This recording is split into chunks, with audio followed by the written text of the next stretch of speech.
It is time for our Ask the Doctor segment. You send us the questions, we ask the doctor and get you answers right here on the air. And boy, do we have some things to talk about today. We've got Dr. Caitlin Merkin. She's a surgeon with Mercy Bariatric and General Surgery joining us. Thanks for being here. Of course. Hot topic right now, of course, Cyclospora, a parasite.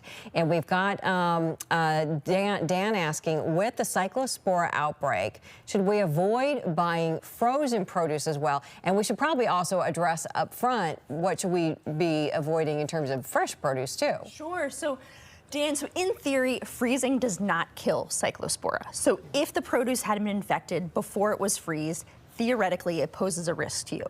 That being said, there's no known outbreaks that we can trace to frozen foods. So cooking the produce is still the best way to actually kill the Cyclospora. So if you're going to use frozen foods, cook it thoroughly.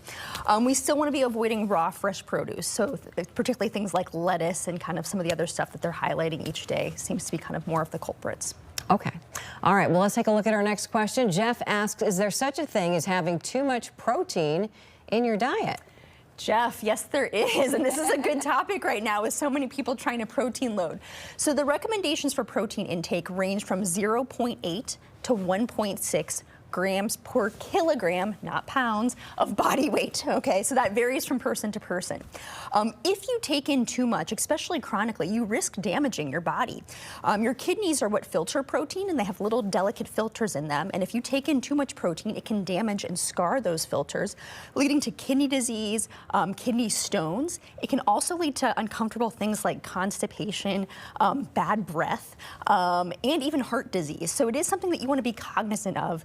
If you have impaired kidney function at baseline, you should definitely talk to your doctor before you increase your protein to your diet. Okay, good information. Well, Sandy wants to know, if I follow a strict diet, how long would it take to reverse a type 2 diabetes diagnosis? This is right up your alley. Sure. So, Sandy, if you follow an extremely strict diet, you can actually induce remission of your diabetes in 3 to 5 months. But we're talking very, very strict. So the study that this was based on put patients on an 800 calorie a day liquid diet. So they're eating like formula and shakes. And then after 3 to 5 months of that, they slowly replaced that with solid foods, but people had to maintain their weight loss to continue the remission of diabetes. And this is all done medically supervised. Don't try this at home by yourself. If that sounds like too much to you, don't despair. There's a lot of tools out there to help you with diabetes. There's lots of medications, and things like surgical weight loss are one of the best things to induce remission in diabetes. Okay, and we also have one more. We've got one from Linda, and she asks, how hot is too hot for the sand on the beach to burn the bottom of your feet? That's a good one. Oh, Linda, sounds like you learned from experience. Yeah. So technically, if the sand is 111 degrees Fahrenheit, it can cause a thermal injury. That often correlates to when the ambient temperature is around 95 degrees. Things are much safer in the shade. The temperature varies a lot more with sand in the shade. We really want to be careful with some vulnerable populations, like people with diabetes who have peripheral neuropathy, who might not sense pain on the bottom of their feet and might not know that they're getting burns, or children who aren't able to tell us that they're getting burned.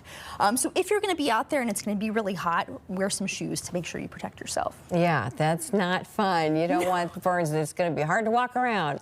All right, well, if you have a question for Dr. Merkin, we want you to send it in. Submit your questions at firstalert4.com/askthedoctor. Thanks so much for being here, Dr. Merkin. We appreciate it.